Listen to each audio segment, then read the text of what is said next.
Friends, आज एक हम नया टॉपिक चालू करने जा रहे हैं। क्या है? Conditional statement in Python. देखिए, इसमें हम क्या होता है कि कुछ हम कंडीशन प्रोवाइड करते हैं और उस कंडीशन के बेसिस पे हम लोग कुछ रिजल्ट आउटपुट निकालेंगे। ठीक है। तो देखिए, हमने कुछ लॉजिकल ऑपरेटर पढ़ा था पहले। मैं आपको एक बार याद दिला देता हूँ कि जैसे मैं आपको बताया था कि 2 = 3, ये क्या है? एक लॉजिकल ऑपरेटर है। ठीक है। और कुछ हमने पढ़ा था कि ग्रेटर देन इक्वल टू, और पढ़ा था कि लेस देन इक्वल टू, और कुछ पढ़ा था नॉट इक्वल टू। ये कुछ लॉजिकल ऑपरेटर पढ़ा था हमने। ठीक है। अब ये क्या होता है कि ये आउटपुट क्या देगा? दो तरह का आउटपुट आता है। लॉजिकल ऑपरेटर का दो तरह का आउटपुट होता है। कौन कौन सा? ट्रू या तो फॉल्स। ठीक है। तो हम क्या करेंगे, हम ये एक कंडीशन है। ठीक है। ये ट्रू या तो फॉल्स, ये कंडीशन है कि कंडीशन मेरा अगर ट्रू होता है, कंडीशन अगर मेरा फॉल्स होता है। तो अगर कंडीशन ट्रू होता है तो हम ये कुछ करना चाहते हैं, कुछ ऑपरेशन करना चाहते हैं। अगर कंडीशन फॉल्स हुआ तब भी हम कुछ ऑपरेशन करना चाहते हैं। ठीक है। तो ऐसा कुछ इसमें आएगा। तो चलिए देखते हैं पहले क्या होता है। देखिए, पहले इसको प्रिंट करवाइए आप, अभी आपको पता चल जाएगा। प्रिंट। ठीक है। आउटपुट क्या आना चाहिए? आउटपुट आना चाहिए, देखिए 2 = 3 है क्या? नहीं है। नहीं है तो आउटपुट में क्या आना चाहिए? फॉल्स आना चाहिए। ठीक है। रन करिए। देखिए, फॉल्स आ रहा है। ठीक है। तो या ये तो ट्रू या तो फॉल्स रिटर्न करेगा। अगर ये ट्रू रिटर्न कर रहा है यानी कि ये क्या है? एक कंडीशन है। क्या है? कंडीशन है। ठीक है। तो यही कंडीशनल स्टेटमेंट हम पढ़ेंगे इसमें। ठीक है। अब देखिए, एक कीवर्ड यूज किया जाता है इसमें कंडीशनल स्टेटमेंट। सबसे पहले हम एक कीवर्ड यूज किया जाता है और वो कीवर्ड का नाम क्या है? इफ। ठीक है। कौन सा कीवर्ड है? इफ कीवर्ड है। अब इफ के बाद हम क्या करते हैं? एक कंडीशन लिखते हैं। यहां क्या लिखते हैं? यहां एक कंडीशन लिखेंगे। ये वाला जो स्पेस दिख रहा है आपको ना, ये कंडीशन लिखते हैं।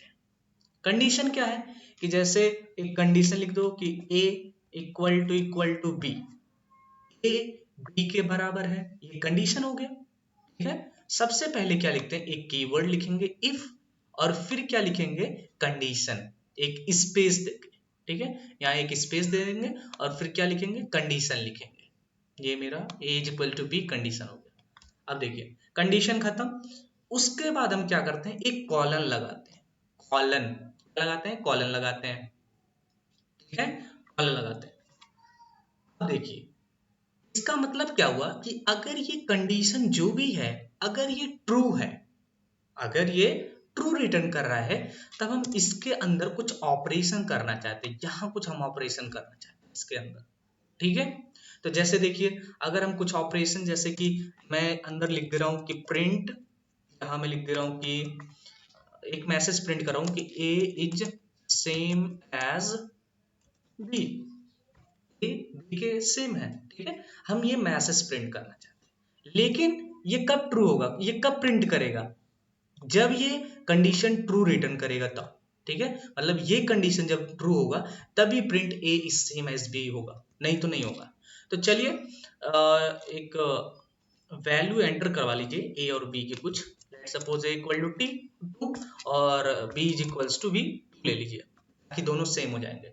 अब सेम हो गए, सेम हो गए जब देखिए ए = बी है, ट्रू, ट्रू रिटर्न कर रहा है। तो इफ ट्रू, अगर ये ट्रू है तभी ये रिटर्न करेगा। ठीक है। यानी कि ये प्रिंट करेगा। ठीक है। अब चलिए रन करके देखते हैं क्या ये प्रिंट कर रहा है। देखिए, प्रिंट कर रहा है ना। जरा इसको फॉल्स करिए। देखिए, यहाँ चेंज कर दीजिए कुछ वैल्यू, ताकि ये कंडीशन क्या हो जाए? फॉल्स हो जाए। ए = बी, ये तो फॉल्स है। ठीक है। अगर ये फॉल्स है तो ये रन नहीं करेगा। ठीक है। रन नहीं करेगा। रन करके चेक करिए एक बार। देखिए, कहाँ रन कर रहा है? नहीं कर रहा है। ठीक है।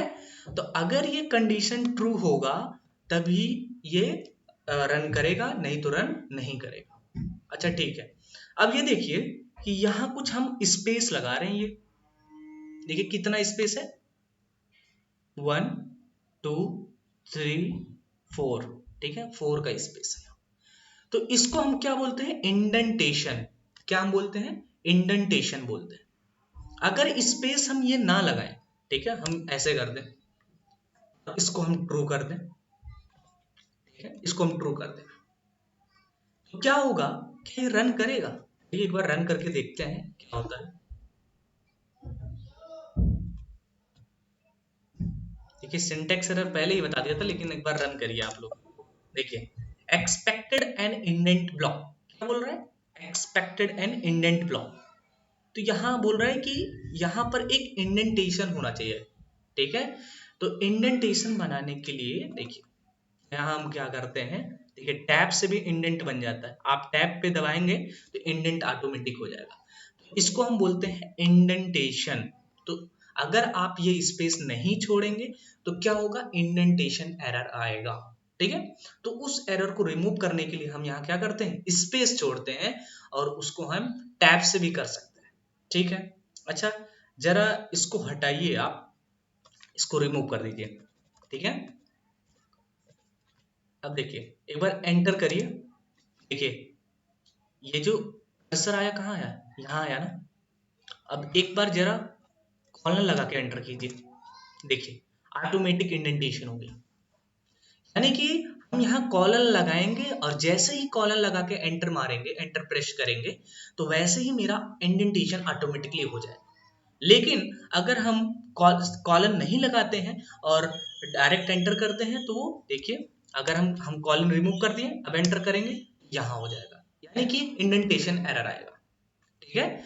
हम यहाँ कॉलन लगाते हैं, ठीक है, कॉलन लगा के इसके अंदर हम कुछ लिख दें, ठीक है, एक मैसेज लिख देते हैं कि ए एच बी के बराबर है, ठीक है, is equal to B equal to लिख दीजिए। ये था बेसिक, क्या था, कंडीशनल स्टेटमेंट के बारे में। हम किसी कंडीशन के बेसिस पे डिसाइड करते हैं कि हमको कौन सा ऑपरेशन करना है, और अगर कंडीशन, उसके दो रिजल्ट आते हैं, ट्रू आते हैं, फॉल्स आते हैं। अगर ट्रू हुआ कंडीशन तो हम कुछ करना चाहते हैं, और अगर फॉल्स हुआ तो कुछ और करना चाहते हैं, ठीक है। तो वो अगले लेक्चर में देखेंगे कि अगर फॉल्स के केस में, जैसे यहाँ ये जब कंडीशन फॉल्स हुआ तो कुछ नहीं प्रिंट कर रहा था, ठीक है। तो हम अगले लेक्चर में देखेंगे कि अगर कंडीशन फॉल्स हो रहा है तो उस केस में हम कैसे करेंगे, क्या करना होगा, ठीक है। तो ये समझ में आया होगा आई थिंक आपको, कि ये कंडीशन ट्रू होगा तभी इसके अंदर लाई करेगा, और कौन सा कीवर्ड यूज करते हैं, इफ कीवर्ड यूज करते हैं, ठीक है। और कॉलन का ध्यान रखना, कॉलन लगाना है कंडीशन के बाद, ठीक है, कंडीशन के बाद क्या लगाना है, कॉलन लगाना है, और यहाँ इंडेंटेशन का ध्यान रखना है, ठीक है। तो बस इस वीडियो में इतना ही, अगले वीडियो में मिलते हैं, थैंक यू।